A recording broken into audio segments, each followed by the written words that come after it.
Hello everybody, welcome back to various Oddities Showcase. Now, there isn't too much to show you guys this time around. We don't really have a new mob, we don't really have any major new game mechanics-ish, but this is more of a progress update on a relatively large and impressive, I want to think, actual gameplay element.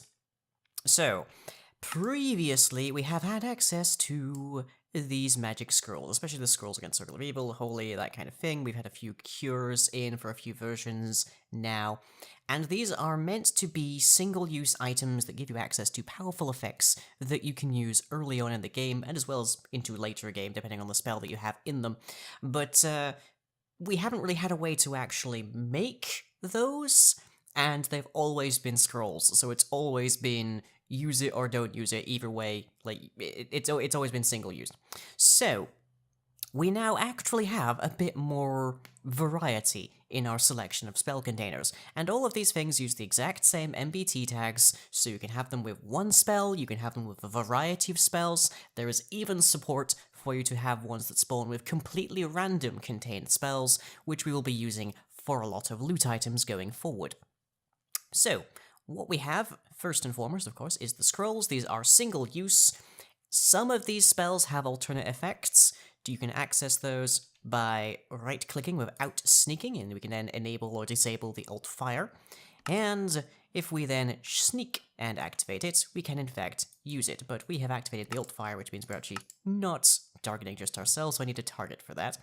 But if I do this, we use up the scroll, and we become invisible for a decent long time. These spells tend to be fairly long duration. Not all of them are more than a regular potion, but nonetheless this is early game access. So these are things you can in fact craft before you go to the Nether. So yay for that. So that's the first one that we're showing off here, is just a scroll of invisibility. The alt fire in the case of invisibility targets specifically the caster, otherwise it will actually target an alternative entity. So the next thing I have after the scroll is the wand. The wand, unlike scrolls, typically only spawns with one spell. You can manipulate the NBT data to give them more than one spell and then select through them in the same fashion, but by and large, compound scrolls, which is a scroll with more than one spell, are your main early game thing. You can't really craft those. They're usually just got as loot, but they're there. Wands, however, only have one spell by default, and usually that spell is level 4 or lower. But unlike the scrolls, the ones in fact have charges. So here we have an array of wolves, wargs, and wargs, and this spell cannot be set to be just targeting me, so it is just its regular old self. And if I cast it on, then we should see that I am slightly out of range, I believe. I haven't quite set the full details on this just yet. There we go, now I'm in range, and now I'm actually capable of slowing all of these guys. And we'll see that indeed we have taken off 3 charges from our Wand of Slow. So that's one way to get access to about 50 uses of a low-grade spell without having to worry about using it once and it's completely gone. Again, we don't currently have a recipe to make these. We are working on a recipe to make scrolls, but it requires a UI, and a few elements of that UI have not as yet been formalized, so you can't do that in the most current version, but nonetheless, what you can do, however, what is fully functional, although we don't currently have a recipe for the book itself, but what is fully functional is the spell book, and it comes in 2 forms, currently neither of which has a custom icon just yet, but we have the Blessed Book and we have the Spell Book. The regular spell book, as you can see there, has 100 pages. The Blessed Book has 1,000. This is significant, for reasons that are not entirely visible to you just yet. But if we head over to a nearby crafting table, and we grab ourselves a couple of scrolls, we can use compound scrolls, but they'll only add the currently selected spell to the book. We can grab, let's see, Cure Serious Wounds, let's grab Cure Against Holy, let's grab Bull Strength, and we'll use just our regular spell book here. So currently this has no spells in it, or else we will be seeing one in that listing. Let's plunk this there. And now it is a spellbook containing 1 spell, and it has 99 pages. The reason that the page count has gone down is because you occupy a number of pages based on the level of the spell. It is always at minimum 1. And our spell level, by the way, goes up to level 9 if you're not too terribly familiar with Dungeons & Dragons, so it's always between 1 and 9 pages, even if it's a 0 level spell, which are usually called cantrips in their thing, but I will not be going into that. So that gets us 1 spell in our spell book, and we can keep doing this, keep adding more, and our page count will continue to go down until such time as it reaches 0, and then we can't actually add any more to it. So you can see why you might want to try and get the Blessed Book, because it gives you a much larger inventory for spells, from about 11 spells of 9th level to, quite a few more. And if we want to, for instance, remove a scroll, perhaps we don't like having that particular spell in there, we can just put the spellbook on its lonesome, and it will remove the currently selected spell from the spellbook. And like all other multi-spell containing items, if we right-click without sneaking, we can scroll through and select whichever spell we want to actually use. And it will then update quite happily to be using that particular spell. Nice, nice. Also, you can see why you might want to be getting that particular spell, because duration, nearly an hour. Actual real-world hour. Yeah. Some of these spells are almost ludicrously long, because it makes them more useful. But as I say, you can use the MBT tags to make random spells. So for instance, here we have a spell book that has a set selection of spells. These are contained spells. That gives you the full list.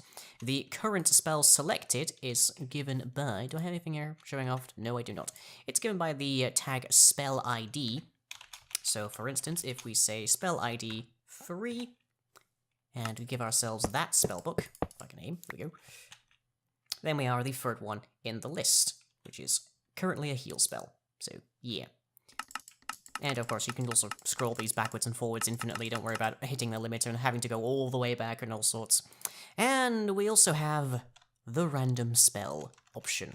So we just take all of that out, we add a random spell. Now if we just have this, if we just have empty brackets, which is an empty tag compound, then it will automatically generate one random spell between 0 and 9. We can give it maximum number of spells, minimum number of spells, maximum level, minimum level. It will clamp them happily, so don't worry about entering wrong values. And that will allow you to very carefully tone down exactly how powerful you want the spells in these items to be. I'm currently using just a regular spell book, but we can make it be many other things. So here we have just a random spell. Let's see what we get. And the spell in question is a healing spell. I think that's cure wounds? Cure serious wounds. So yeah. And if we grab another one, blunk, we now have... Ooh, it's a different one, definitely. This is Bull Strength. Yay! And we also have Cure Light Wounds. It just keeps going on and on and on. Again, you could have it be multiple spells. You can have it just be the one spell. You can have it be a high-level spell. You can have it be a low-level spell. You can make them all 9th-level spells. The power is there. And because all of these items, the ones, the spellbooks, the scrolls, all extend from the same entity that is dealing with this MBT data, you can apply this data across the board and get some really manipulable magic action. So, yeah, that is what we've been working on for most of this week. But I mentioned a UI for crafting stuff, didn't I? And it all comes down to these inscribers' inks. Now, I do stress immediately that what I'm about to show you is not fully functional. It's just something I'm working on. So, to make inscribers' inks, and these are multi-purpose things, you are going to need a bottle of enchanting. You can get this early game from a priest villager, but there are probably alternative sources if you're playing in a modded environment. If we add a gold nugget and a dye of our choosing, we get blue inscribers' ink. We can also do that again, and again, and again. So there we've got red inscribers' ink. Here we have green inscribers' ink, and also white inscribers' ink. Now, there is an additional way to make these, because you might not want to be using all of your bowls of enchanting. Admittedly, they don't have terribly much use currently, but you might not want to be using them all up in just making ink. So, if we have an ink, and a nugget, and another dye, we can in fact make 2. And of course, using up that ink. And that is just a slightly cheaper way. Once you've got your first ink, you can actually just start making it into more and more and more and more ink. But chiefly, this is used for making scrolls. But you can also draw nice fancy shapes on the ground, should you wish to do so. And that will be part of using spells like the Magic Circle against Evil, that kind of thing. For now, these are just kind of decorative. They will be used for stuff. You can't pick the die back up, it's just drawn on the ground. And it functions very much like redstone, but it doesn't carry charge. And if we happen to have paper, and any of these inks in our inventory, then we can right-click the paper, and it opens up this little window. And again, this is not functional just yet. In fact, if you try to shift-click something in here, it will currently crash your game, because that's not implemented yet. But here will be a selector, so you'll have a 4-item combination of the different colors. It can be 4 red, it can be 4 green, it can be white, green, blue, red, it can be any combination of all 4 colors. Does not have to use them only once. And then we'll have down here just slots for any particular items that might be necessary for a particular spell to be inscribed onto a scroll, and you'll then get your output over here. Now, an interesting little thing here that I should probably mention is that these combinations are, for the most part, completely randomized based on the seed of your world. Which means that, with the exception of 1 or 2 exact colors being defined by specific spells for being part of their combination every time around, you should never have an exact idea of what the combination is. So a fireball spell might mandate that 2 or 3 of its combination entries be red, but you're never going to know which ones, and you're never going to know what the 4th one is until you actually find it. Now, there are going to be some ways for you to learn them. If you find a fireball scroll in the wild, for instance, there is a planned tile entity that has an inventory slot that you can put that scroll into, and it will show you the combination, which is to used for later or mid to late game kind of rapid creation of additional scrolls, that kind of thing. But you'll have to keep either that combination jotted down, or you'll have to keep that scroll around. But as I say, this is not implemented yet. This is what I'm currently working on, so hopefully we'll have that working in time for the next release. But for the time being, you can go check out the release, and it has craps and all sorts of fun stuff. Anyways, hope you've all enjoyed, and I shall as ever catch you all next time.